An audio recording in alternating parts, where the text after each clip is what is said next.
se comenta, né, dentro do Palácio, mesmo dentro da campanha, antes da eleição, era da proximidade extrema do Queiroz com o presidente Bolsonaro. Um dos atuais ministros, eu vou reservar o nome, sempre dizia para mim, por tudo que o presidente queria nesse final de semana era pescar com o Queiroz, que era a diversão dele no final de semana. Eu não coloco um dedo mindinho no fogo pelo Flávio nesse caso. Pelo que eu saiba, eles estão investigando, né? Meu depoimento foi sigiloso, então não posso entrar no mérito do que eu falei, mas as provas estão em mãos do Supremo.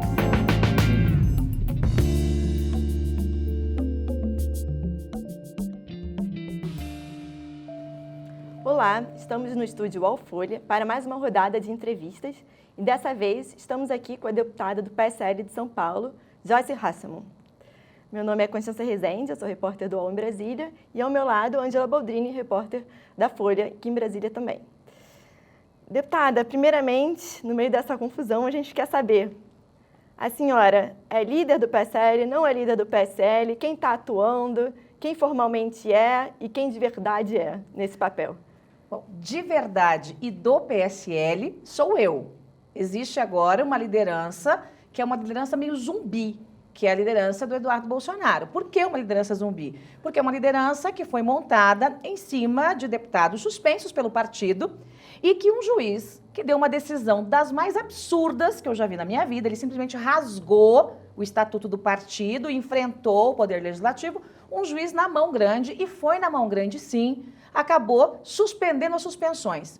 Em todo o período que nós temos aí de estatutos partidários, nunca se viu algo parecido com isso. Né?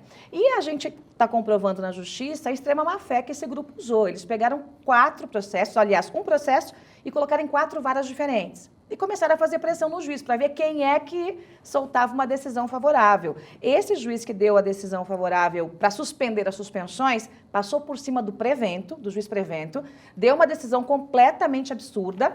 E, obviamente, a gente vai derrubar isso na justiça. Então, é uma questão de dias, né? O Eduardo Bolsonaro, o menino ali, Neném, voltou para a liderança, mas é uma liderança zumbi. Então, não muda absolutamente nada. Até as orientações eu continuei fazendo nesses dias, porque os deputados acabam ficando sem ter a quem recorrer. Porque o líder precisa atuar como líder, o líder tem que estar com outros líderes, o líder tem que ter bom relacionamento com o presidente da Câmara. Então, esse é o papel do líder. O papel do líder não é chegar no microfone e ficar xingando a oposição. Isso é papel de ativista, que nós fazíamos, e muito bem, obrigada, mas agora somos representantes do povo. Não somos só ativistas. Então, esse papel não é desempenhado por ele, é desempenhado por mim, e assim continuará sendo nos próximos dias aí com a reversão da decisão da justiça. Quando é que vai ser o fim dessa guerra, desse imbróglio? Vai ter vencedor? Quando é que acaba isso? Olha, eu particularmente acho que nós deveríamos abrir as portas para aqueles deputados do PSL que hoje dizem que não querem ficar no PSL.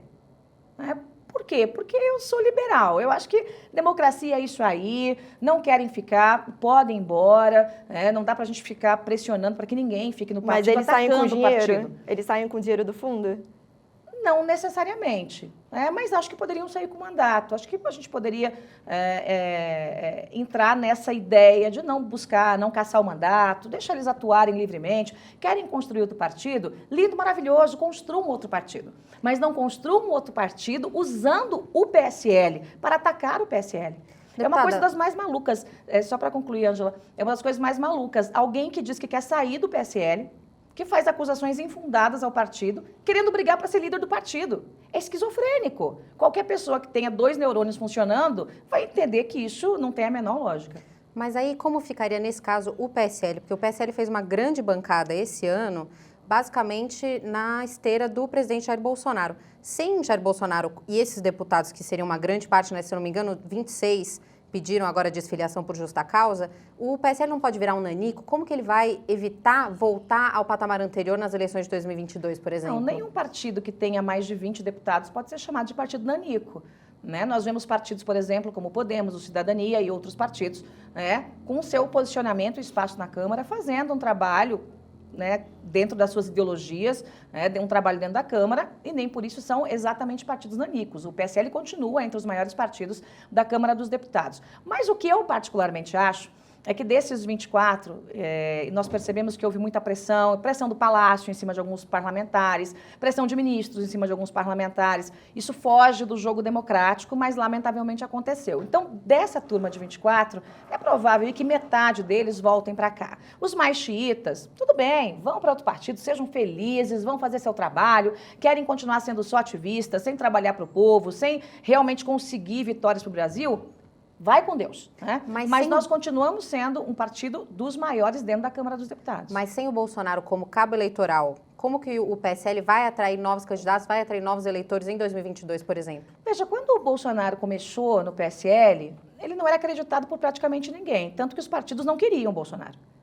Não queriam. O PP não quis, outros partidos pelos quais ele passou, ninguém queria, ninguém acreditava. Né? O PSL, junto com ele, ajudou a construir essa onda, que foi uma onda que realmente beneficiou muita gente, mas beneficiou principalmente o presidente da República hoje, porque ele não tinha partido, e sem partido não se concorre nesse país.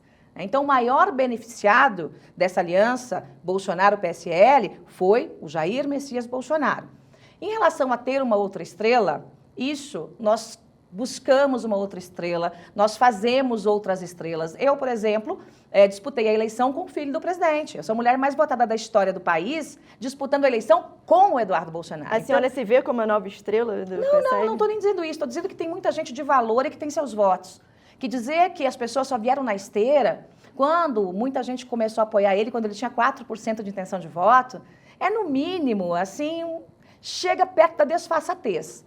Muita gente apoiou por um projeto, por uma ideia, né? E achando que ele nem ia ganhar a eleição. Vamos mudar o Brasil, nós somos contra a esquerda, né? Então a gente veio nessa onda contra a esquerda. E quem venceu a eleição foi a onda contra a esquerda. Fosse um outro candidato com posicionamento e com esse time enorme no Brasil inteiro, lutando, né, a favor de um país mais liberal, mais conservador, certamente o resultado também seria esse. Então, partidos são feitos de pessoas e não de uma pessoa. A idolatria, o fanatismo, o endeusamento, nós já vimos no que deu. Aconteceu isso com Lula e eu jamais vou participar de um processo de endeusamento de uma figura, seja ela qual for, porque o povo brasileiro está acima desses personagens que acham que são aí os deuses de agremiações, de partidos, e que todo mundo tem que seguir sem sequer questionar minimamente. Eu ia entrar agora nessa questão, porque a senhora, como se foi eleita com mais de 1 milhão de votos, foi a deputada mais eleita por São Paulo. E durante a campanha, até no início do ano, a senhora sempre ressaltou que se considerava como mais filha do que os filhos do deputado. Era quase que um cordão umbilical ali com o presidente eleito, né, naquela época. Depois do rompimento, a senhora, por exemplo, houve um balanço que perdeu mais de 730 mil seguidores nas redes. A senhora se arrepende? Como é que fica agora a estratégia da Joyce, né, como política? Já que, como não se pode negar também, a senhora também foi eleita com apoio do presidente, né? Eu apoiei o presidente. É diferente, né? De novo, eu disputei voto com o filho dele. Então, quem ficava o tempo todo ao lado, pendurado ali, eu fiz uma caravana com ele e viajei o Brasil fazendo campanha sozinha, para ele. Então, eu apoiei o presidente. É diferente de ele fazer campanha para mim. São coisas absolutamente diferentes, né? Agora, em relação aos seguidores, se eu me arrependo, se eu não me arrependo, eu não me arrependo de absolutamente nada. Porque eu não traí as minhas bandeiras e não traí o que prometi para o povo brasileiro. Não fui eu quem abandonou o presidente Bolsonaro. Foi ele que abandonou muitos daqueles que lutaram fielmente por ele, do lado dele, para que nós pudéssemos fazer um país melhor. E aí eu posso te dar uma lista infinita de pessoas. Vamos pegar os mais próximos. Santos Cruz, o próprio general Ramos, que foi atacado muitas vezes pelos filhos. O Mourão, aliás, não o Ramos. O Ramos também foi atacado por um ou por outro, mas general Mourão, o Santos Cruz, o Bebiano. Você vai pegando pessoas que foram fiéis a vida toda, ou pelo menos nessa vida política agora, né? E que simplesmente foram usadas e descartadas. Então, eu me mantive fiel o tempo todo. Quando eu dizia que eu era mais filha, né, que os filhos do presidente, eu fui mais filha que os filhos do presidente. Porque eu nunca prejudiquei o presidente, os filhos prejudicaram, desde o princípio. todas as crises, ou a maioria das crises que aconteceram entre os poderes, e mesmo dentro do Palácio, do Executivo, a grande maioria foi criada por um dos filhos. Ou o filho da rachadinha, ou o filho do Twitter, que ficava xingando todo mundo, xingando o Rodrigo Maia, xingando o Davi Alcolumbre. E no momento em que pautas importantes precisavam entrar ali na votação, quer dizer, até o seu cachorro mais leal, se você bate nele 3, 4, 5 vezes, na sexta ele te morde. Você está tratando com gente, as pessoas têm sentimentos, as pessoas têm bril, têm honra. Então não adianta vir um moleque no Twitter achincalhar um presidente de Congresso, amiguinho. Entra na fila, vai disputar a eleição, vira presidente do Congresso. Quem é um fedelho desse para fazer uma coisa dessas? Nós aqui, como parlamentares, podemos discordar sim, podemos discordar, podemos debater, podemos derrotar projetos, aprovar projetos. Agora, não dá para um filho do presidente criar crises de maneira sucessivas, e foi isso que aconteceu. Então, ou era Eduardo, o AI-5, um cabe 2 soldados, fecha o STF. Então, você vê que no decorrer, os meninos sempre criaram um problema. Mas a senhora ainda estava apoiando nessa época, o presidente. Tanque, do... Não, o presidente. Sim. Todo mundo sabe que minha relação com os meninos nunca foi das melhores, né? A gente teve um armistício ali, eu e o Eduardo, por alguns meses, mas desde a época da campanha e depois da transição, eu venho chamando a atenção do presidente. Bota esses moleques em seus devidos lugares, porque eles vão atrapalhar o Brasil, vão atrapalhar o seu governo. Enquanto eu conseguir manter esse distanciamento, tudo muito bom, tudo muito bem.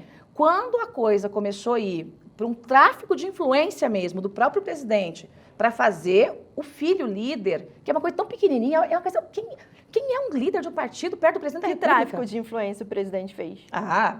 Ele mesmo ligando, colocando os ministros para ligar, os ministros dizendo vamos cortar os cargos de quem não assinar a lista, quem assinar a lista aqui vai ter espaços dentro do governo. Pelo amor de Deus. Então, esse foi o ponto de ruptura, porque antes foi o ponto de ruptura. Já existia uma relação tensa da senhora com os filhos, mas existia uma espécie de paz armada ali, de não se falar publicamente disso. Eu evitava entrar muito nessas conversas com o presidente, ele sabia a minha posição. De vez em quando a coisa estava muito pesada, eu pedia para ele tentar segurar os meninos. Mas, realmente, quando eu vi que o presidente saiu da sua estatura presidencial para, como eu já disse, virar lobista de um deputado, eu achei que era apequenar demais o presidente. Eu não ia participar de uma ação para apequenar o presidente, mesmo que a ação fosse coordenada pelo próprio presidente. Eu não posso fazer isso. A instituição Presidência da República tem que ser preservada, apesar de quem está lá. Então, eu quis preservar essa instituição e a gente viu no que deu. Olha a desgraça. O menino conseguiu desmontar, dividir ao meio um único partido 100% alinhado com o presidente da República, que fazia tudo, era a única base do presidente. Eles conseguiram fazer um movimento de infidelidade partidária, que certamente vai gerar aí suspensão, expulsão, porque eles continuam atacando o partido.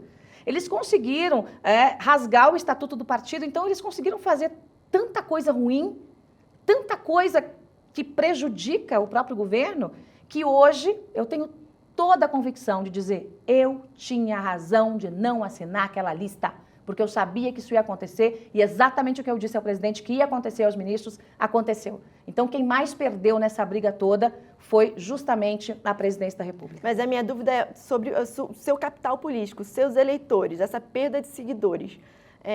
Quem a senhora vai focar agora? Você acha que os seus eleitores vão continuar votando na senhora depois desse rompimento com o Bolsonaro?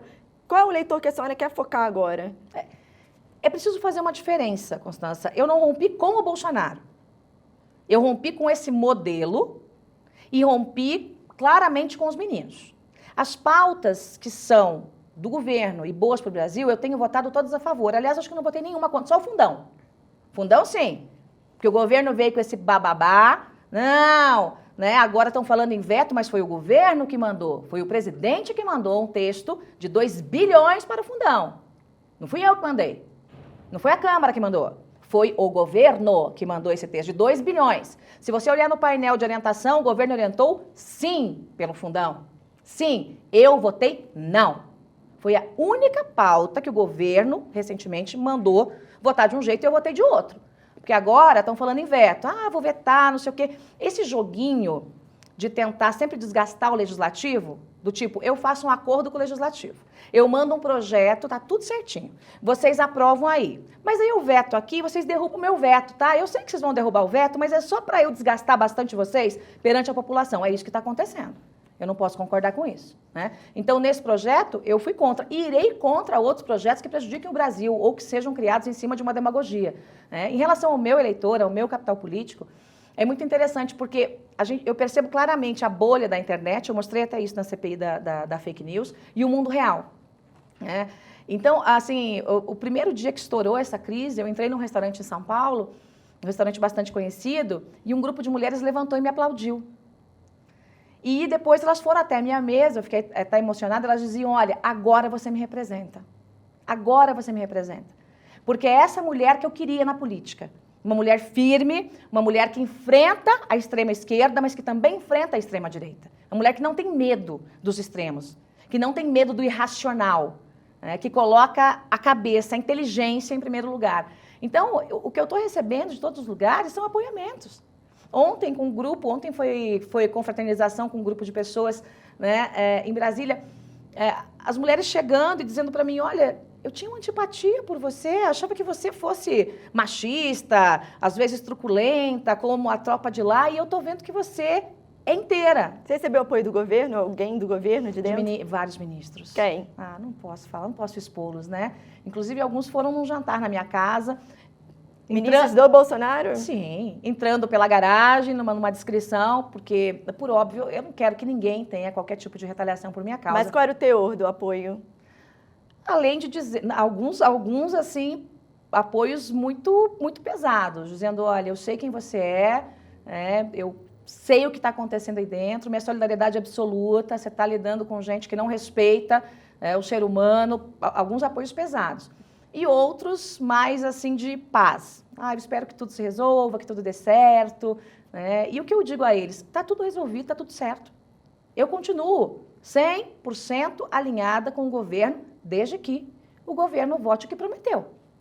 Não vem com essa conversinha, não, que tem que votar só porque tem um Deus mandando votar alguma coisa que vai fazer mal ao Brasil. Não voto, como não votei no fundão. Não voto. E já não votaria. Como líder do governo, por exemplo, eu consegui impedir na CCJ, a gente trocando os membros da CCJ, a aprovação daquele texto que desidratava a Previdência em favor de policiais federais do alto escalão. O governo queria. Falei, não vou. Por quê? Porque eu não tinha coragem de pedir para o tiozinho trabalhar até 65 anos na enxada e dizer que um policial federal que está ganhando, com todo respeito à Polícia Federal, mas está ganhando lá seus 25, 28, 30 mil, vai trabalhar até 52, 53 e depois aposentar com integralidade. Com que cara eu faria isso? Então, eu avisei, eu vou derrubar esse negócio. E derrubei na CCJ. No plenário, a demagogia venceu e o projeto foi aprovado. Agora, deputada, a senhora disse que rompeu com o grupo dos filhos, mas não rompeu com o Bolsonaro. Só que, eleitoralmente falando, a situação que se encontra agora é que a senhora virou um dos rostos do grupo oposto justamente ao que o Bolsonaro e os filhos estão liderando agora, tentando sair do partido. A senhora pretende se aproximar de alguma outra figura? Por exemplo, o governador João Dória tem pretensões eleitorais em 2022. Isso poderia ser uma opção? Eu acho que 2022 está muito longe. Só uma coisa eu tenho certeza, né?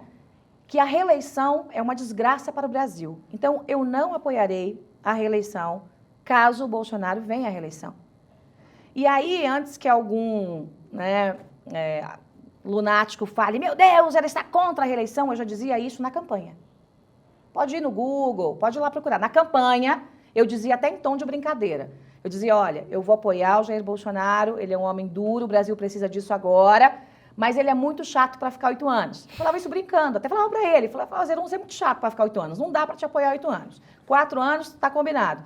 E ele me disse, eu te dou a palavra, eu não vou à reeleição. Ele chegou mas a agora falar. ele já disse que vai tentar. Pois é, mas aí é duro, né? Você tem que cumprir em pé o que você combina sentado. Você tem que ter palavra. Você combina uma coisa, cumpra o que combinou. Mas a senhora diria que você se decepcionou com o presidente Jair Bolsonaro? Qual que é a maior decepção? Me decepcionei, sim. Me decepcionei com um pouco do caráter, né? Com essa coisa de não cumprimento de palavra e com esse desejo de sufocar qualquer um que tenha vida própria. Qualquer um que tenha algum brilho próprio, qualquer um que possa contribuir de fato, qualquer um que não se avassale, que não se dobre, né? Então, eu sei que ele é muito influenciado por aquele gabinete do ódio e pelos próprios filhos que fazem parte disso, mas ele também é responsável, porque ele é adulto vacinado grandinho, né? Tem mais de 60 anos, não é um bebê e é responsável pelos seus atos. Então, essa fraqueza de posicionamento interno e essa oscilação, tanto de humor, quanto de caráter, quanto de posições, é uma coisa que decepciona qualquer um que tenha caráter, dignidade e palavra. O que mais te decepcionou no presidente? O jeito dele tratar os aliados e a forma com que ele despreza algumas figuras que são tão importantes para a política, que são tão importantes para ele. E no bastidor, ele menosprezava alguém? O que acontecia ali no bastidor quando a senhora ainda estava... A sensação que me dá é que quando o presidente começou, fazendo uma análise assim breve, quando ele começou a presidência, ele se sentia menorzinho que a cadeira.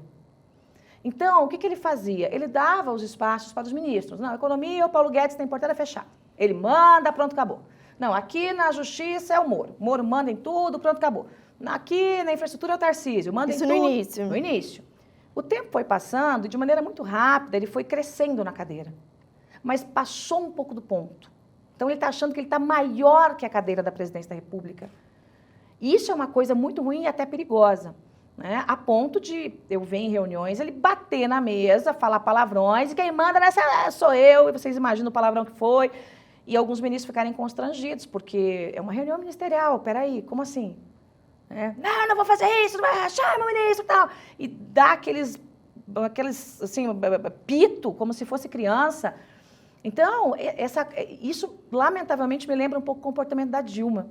Eu acompanhei muito tempo as loucuras da Dilma, né, a ponto de ela jogar coisa em ministro. Né? Existe um setor de congressistas que diz que o Bolsonaro é a Dilma com o sinal trocado. A senhora diria que isso é verdade? Infelizmente, sim. Eu acho que ele está caminhando para isso. E eu espero que ele conserte. Eu acho que dá ainda para consertar. Não vou dizer para ficar 100%, mas sabe assim, você dá uma recalchutagem. Eu acho que dá para tentar consertar. Se ele fizer o quê? Se ele ouvir. Se ele apreciar de fato a democracia, o Estado democrático de direito. Se ele entender que divergir, que aconselhar, não é você declarar guerra a alguém. Se ele entender que ele tem uma equipe que é excepcional, ainda que ele tenha perdido muitos homens bons, mulheres boas, né? Mas que ele ainda tem gente ali que precisa trabalhar e quer trabalhar e que ele depende 100% Ministro Moro é um exemplo da equipe. Como é que é a sua relação com o ministro Moro? É muito boa, é muito boa. Até hoje, vocês falam? Até hoje. O Moro é excepcional. Meu amigo, gosto dele, gosto da Rosângela. Temos relação pessoal, né? Almoço, jantar, caso de família. Então, assim, gosto muito do Moro. Não misturo as coisas. O Moro é um homem muito sério. Ele também não mistura. Né? Tem um outro ministro que é mais, assim, medrosinho, digamos assim, né? Tem medinho ali. Mas não é o caso do Moro, não. Mas eu acho que se o presidente aprender a ouvir, se livrar daquele gabinete da maldade, que é uma desgraça no governo, é uma desgraça no governo. Isso, assim, se você pegar os ministros mais atuantes, eu ouvi de todos. De todos. Aquilo é uma desgraça no governo. Você acha que o presidente não tem ingerência nesse gabinete do ódio? É uma relação complexa ali. Se ele é mais influenciado pelo gabinete do ódio, qual é o tamanho da ingerência dele? Porque, segundo a senhora, eles atuam dentro do Planalto. Também, né? O presidente não tem acesso? Não, ele tem. Eu não sei se ele tem a noção de tudo o que eles fazem e do mal que eles causam. Porque, eu vou te dar um exemplo claro, não é só em questão de rede social. Quando a gente fala só de rede social, parece que fica uma coisa muito bobinha. É uma questão de posicionamento do presidente mesmo. Na posse, por exemplo, quando... quem convidaríamos, né? Que chefes de Estado convidaríamos? Eu fui a favor, e o ministro Bebiano também, de convidarmos todos os chefes de Estado. Ainda que eles não viessem. Ah, mas vai convidar a Venezuela, não sei o quê, não sei o quê. Convida, a gente sabe que eles não vêm. A gente sabe que eles não vêm. A Argentina, convida. Não, eles não vão aparecer. Mas vamos convidar. Essa turma mais ideológica, essa turma que estimula o ódio, não, ninguém que é de uma linha ideológica muito diferente da gente vai ser convidado. Isso é um absurdo. Isso é um absurdo. É o presidente do país. Não é o homem Jair. Não é o homem Jair Bolsonaro, é o presidente da República Federativa do Brasil. Está errado. Então, eu fui contra alguns discursos agressivos que às vezes ele faz até contra a mídia, achincalhando o veículo de comunicação, esse ou aquele. Eu sou contra. E essa turma fica, vai, estimulando. Sabe quando você pega um pitbull bravo e você fica, vai. É assim que eles fazem. Pega. E ele pega. Então, isso para mim é inadmissível. Né? É uma desgraça para o país ser gabinete do ódio. Tem que desmontar esse negócio. Né? Começar tudo de novo. Eu acho que o presidente tem a chance de, na virada de ano, dar um chacoalhão. Se ele não tem coragem para fazer, bota alguém para fazer. Dá um chacoalhão, limpa o palácio das figuras que estimulam o ódio, estimulam ele a ser cada vez mais, por vezes, grosseiro, truculento, agredir pessoas, como ele agrediu a Bachelet recentemente. A troco do quê? Isso não faz parte da essência dele? Faz. Mas qual é o papel do bom assessor? Vem cá, presidente. Não fala isso porque vai dar problema assim, que era o que eu fazia. Não fala isso que você me prejudica nas articulações do Congresso. Deputada, não mas deixa os filhos baterem no Rodrigo Maia. A senhora acha que é possível afastá-lo dos filhos? Porque a senhora disse na CPMI, inclusive, que os filhos são os cabeças dessa parte do ódio. Como afastar o Bolsonaro, que já demonstrou que não vai tirar os filhos do governo? Não, não precisa afastar os filhos. É só não ouvir. Só não ouvir. É colocar gente ali dentro que possa aconselhar para o bem e não para o mal. É só isso. Substitui o gabinete da maldade pelo gabinete do bem, pelo gabinete do Bom Brasil, pelo gabinete de vamos aconselhar esse homem a se acalmar, a conversar. Né? Ou então, tira todo mundo. Para ser mal aconselhado, é melhor não ter conselho. Para ser mal aconselhado, é melhor não ter conselho. Então, acho que esse é o caminho. Falando em filho, eu queria só mudar agora um pouquinho o tópico, porque nessa semana o filho Flávio Bolsonaro, o senador, foi alvo de operação do Ministério Público. A senhora chegou a ser bem próxima do presidente. O que preocupa ele nessas investigações? O que a senhora sabe sobre esse caso Queiroz? Eu sei muito pouco. Eu não conheci o Queiroz pessoalmente. Mas o que se comenta, né, dentro do Palácio, mesmo dentro da campanha, antes da eleição, era da proximidade extrema do Queiroz com o presidente Bolsonaro. Né? Então, eles eram amigos de longa data. Inclusive, um dos atuais ministros, eu vou reservar o nome, sempre dizia para mim, tudo que o presidente queria nesse final de semana era pescar com Queiroz, que era a diversão dele no final de semana, sair pescar com Queiroz, aquela coisa toda. Então, ele sempre foi um homem próximo, Queiroz, um homem próximo do presidente, à época, deputado, né? Eu sei, é claro, o presidente teme claramente que estoure essa bomba no colo do Flávio Bolsonaro, que para mim é uma questão de tempo, porque me parece óbvio, é óbvio o que está acontecendo.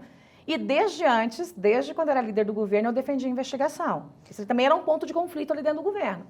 Porque o melhor caminho para um inocente é uma boa investigação.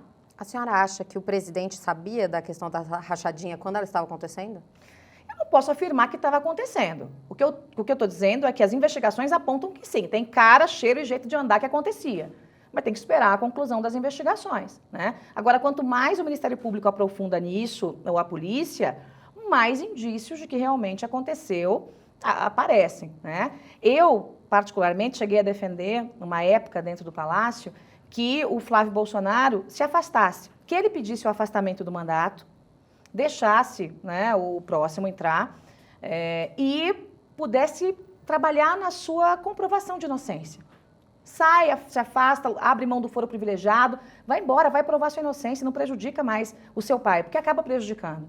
A decisão que o Supremo tomou, que privilegiou o Flávio, e também privilegiou um tanto de gente envolvida em esquemas de corrupção. Então, eu não posso passar a mão na cabeça disso, não tem como, né? E apesar de os equipamentos que foram apreendidos, né, serem apreendidos agora, muito tempo depois do início da investigação, o Ministério Público já descobriu aí transações e movimentações milionárias. Como é que um assessor consegue isso? Como é que um assessor consegue movimentar tanto dinheiro? E aí tem muitas pessoas dizendo, olha, eu dava o salário, eu tinha rachadinha. Então, eu não coloco um dedo mindinho no fogo pelo Flávio, nesse caso. Eu, lamentavelmente, não posso fazer isso porque eu não sou hipócrita, eu não passo a mão em cabeça de corrupto e não vou passar a mão em cabeça de corrupto nem do lado de lá e nem do lado de cá. Né? Não tenho bandido de estimação, não tenho corrupto de estimação e eu vou continuar assim. Deputada, também mudando agora um pouco de assunto para a CPMI das fake news. O depoimento da senhora foi um dos mais marcantes da comissão, né? A senhora trouxe uma apresentação de PowerPoint e tal, e acusou muitos nomes. Tiveram duas críticas em relação, que a gente leu, né, e pôde observar das pessoas em relação à sua participação. Primeiro é que a senhora não chegou a apresentar muitas provas concretas, né? A senhora falou que contratou peritos, mas não mostrou realmente, provou que essas pessoas foram envolvidas nesse tipo de operação. E a outra crítica também que muitas pessoas fazem em relação à senhora é que a senhora só começou a agir quando doeu na própria pele, né? Sempre houve o gabinete do ódio. Antes da senhora vieram outros ministros, o ministro Bebiano, o Santos Cruz. Só quando doeu na sua carne a senhora começou a agir e ir contra isso, né? Queria que a senhora respondesse isso. Primeiro, a senhora tem provas dessa participação do gabinete e por que a senhora só agiu quando a senhora foi o alvo? Eu fico meio assim, estupefata com a... Eu não vou nem falar disfarçatez, assim, mas é tão maluco essa crítica de você só agiu quando na sua própria carne doeu. É óbvio, eu e qualquer criatura nesse mundo faria a mesma coisa, ou não? Eu sou deputada, eu não sou polícia. Eu sou deputada, eu não sou Ministério Público. Deputada investigativa, é verdade. Mas eu iria largar o meu mandato, a Previdência, para sair investigando uma coisa que falavam que existia, mas eu não tinha tido acesso? Gente, isso é hipócrita. Mas não é investigar, esse tipo de crítica. Contra os ataques. Não, eu sempre fui contra os ataques. Eu sempre fui contra os ataques. De novo, quem fala ou é mal informado ou é hipócrita. Porque basta um Google no meu nome, a época em que esses ministros foram fritos, e todos vão ver que eu sou em defesa deles. Todos. Eu briguei com o presidente da República por causa do Santos Cruz. Brigou? Briguei, Como bati boca com ele. No gabinete? Não, conversando nós dois ao telefone. E depois por mensagem. Começamos ao telefone e terminamos por mensagem. Dizendo o quanto ele estava errando. O quanto, para mim, era desesperador aquele comportamento. Então, eu sempre fui contra essas orientações para deixar o presidente muito mais agressivo do que ele já é. Sempre. E é óbvio que se me jogam na jaula dos leões, eu tenho que me defender. Qualquer criatura, qualquer ser humano faria a mesma coisa. Ponto 1. Ponto 2. Eu apresentei as provas, sim, estão na CPI, estão nas mãos da comissão, algumas delas são sigilosas, né? Os laudos todos foram feitos porque muitas páginas foram apagadas, então aquilo é uma comprovação de que aquele material que eu mostrei era verdadeiro e é verdadeiro, que não é nenhuma manipulação. E ao vivo na CPI eu mostrei provas. Eu mostrei o gabinete do ódio funcionando. O gabinete do ódio sendo apagado no grupo de Instagram. Eles dizendo, descobriram a gente. Ai, meu Deus, descobriram, vamos deletar o grupo. Então, mais prova do que isso, só se eu for lá e algemar um por um e entregar. A senhora entregou provas a alguma outra autoridade além da CPMI? Entreguei para o Supremo. E aí, como é que eles estão ligando com isso? Eles vão investigar? Como é que vai? O que eles vão fazer com esse material? Vai dar? Vão para frente com essa investigação? Pelo que eu saiba, eles estão investigando, né? Meu depoimento foi sigiloso, então não posso entrar no mérito do que eu falei, mas as provas estão em mãos do Supremo.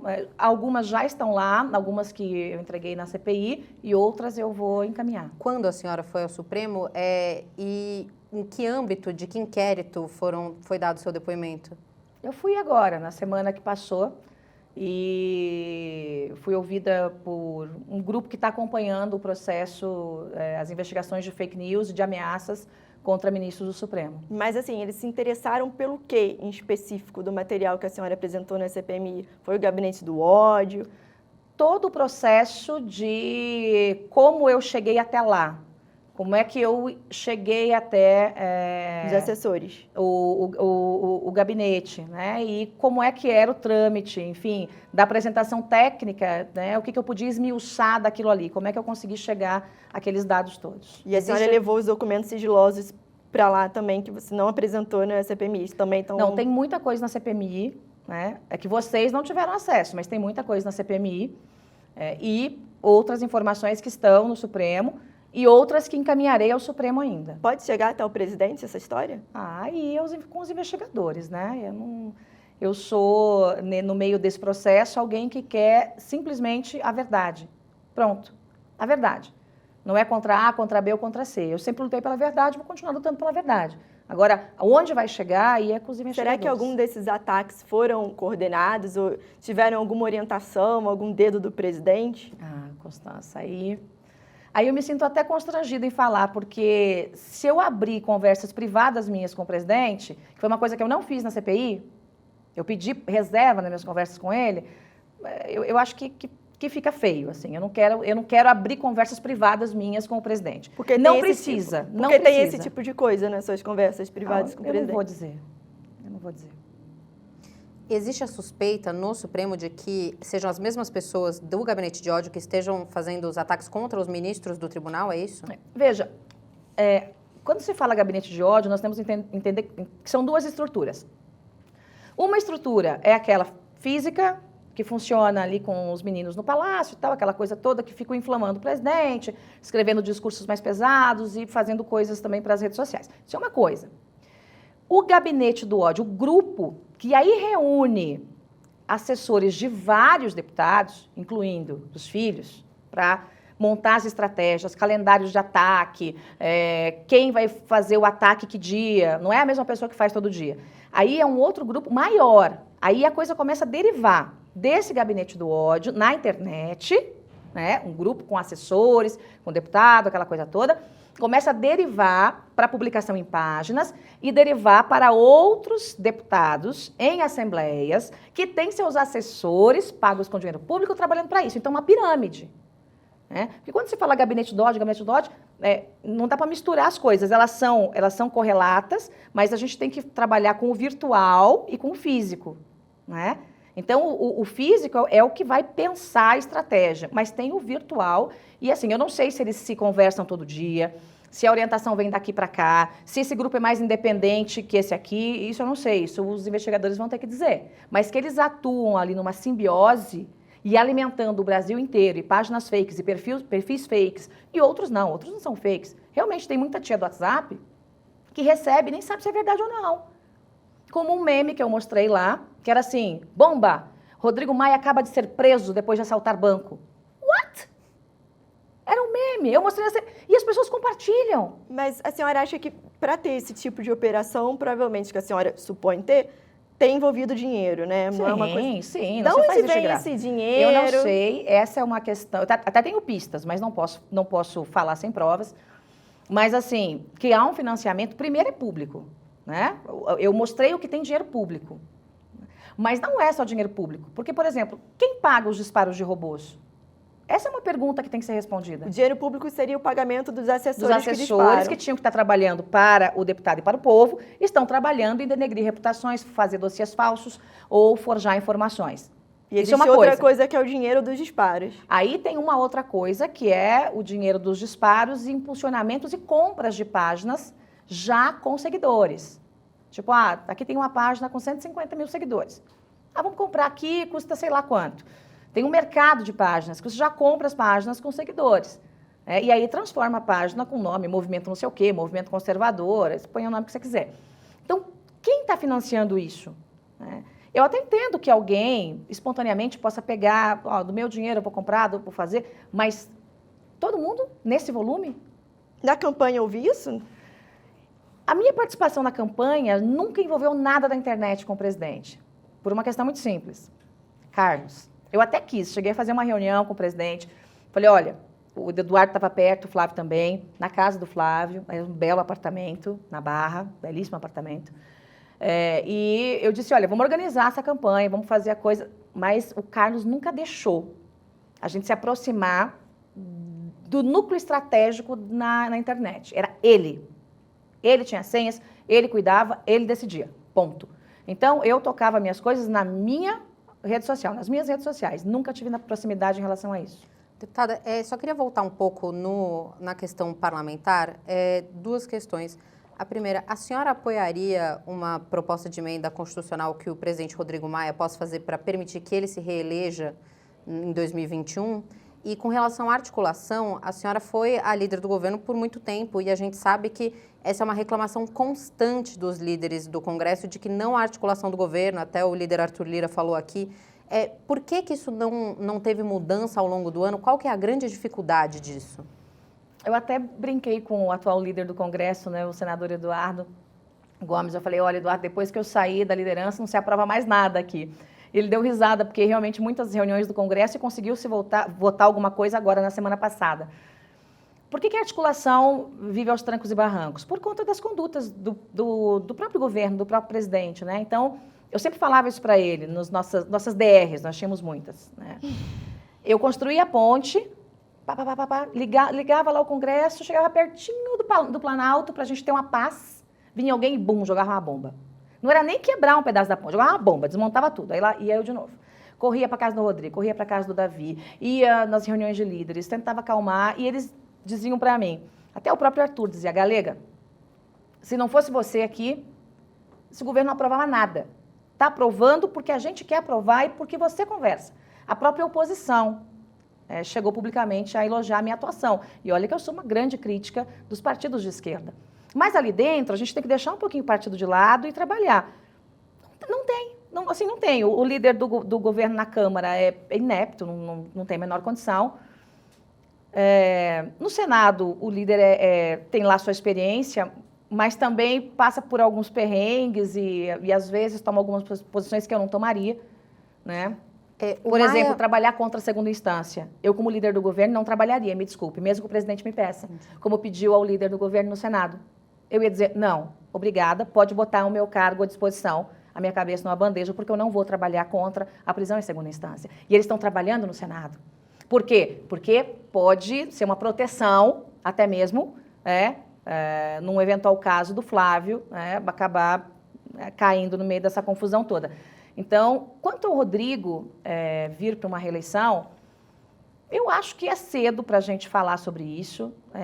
Acho que tem que se ouvir os outros líderes. Tem que ter uma maioria. Não adianta você... Né? Eu acho o Rodrigo tem sido um presidente excepcional. E olha que eu tive rusgas com o Rodrigo no passado recente. O critiquei muito quando ele fez aliança com o PCdoB. Por quê? Porque ele se juntou com o PCdoB. Não por ele, mas aquele meu combate sempre aos partidos de esquerda. Mas ele se mostrou muito maduro. Ele se mostrou, mesmo com as pancadas que tem levado do governo, tem pautado aquilo que é importante para o governo. Se não fosse o Rodrigo e a atuação desses líderes, desculpe, nada tinha sido aprovado. Se fosse ao governo, aprovou. Mentira. Não esquece. Quem fazia ali a articulação, pedindo pelo amor de Deus para os líderes, era eu, de um lado, e o Rodrigo do outro. Acabou. Éramos nós. Então, acho que o Rodrigo é um presidente excepcional. Se vale mudar, fazer uma PEC, aí a gente tem que sentar todos os líderes, conversar, porque, senão, eu tenho muito receio de uma divisão na Câmara. Eu já vejo gente se assanhando, querendo ser presidente de partido A, já tem partido com 2 candidatos. Sim. Então, eu acho que é cedo. Deputada, a última coisa, Prefeitura de São Paulo, a senhora é candidata, por qual, quem vai ser o seu vice, como é que está isso? Candidatíssima, saio pelo PSL, vou ser a mulher da direita, de fato, em São Paulo, né? Eu vou enfrentar a esquerda, vou enfrentar o Haddad se ele vier, e, aliás, estou adorando que ele venha, porque eu, assim, quero realmente impor uma derrota definitiva a essa tropa aí do PT em São Paulo. E tenho conversado com alguns gestores muito importantes aí no cenário nacional que têm se ensaiado para vir comigo, né, numa vice. Mas eles ainda são políticos, são outsiders, quem são essas pessoas? Não são políticos, são gestores. A senhora pode citar? Não. Tem até a esposa de um que falou para mim, ele está super empolgado, ela falou, não faça isso que eu mato ele. Eu falei, não mata não, vamos conversar. Então, tem que convencer a família, convencer as esposas, né? Não é fácil entrar nesse mundo político, ainda mais para alguém muito bem sucedido, muito preparado. Então, a gente tem que ir devagarzinho. Obrigada. Obrigada pelo Obrigada, deputada.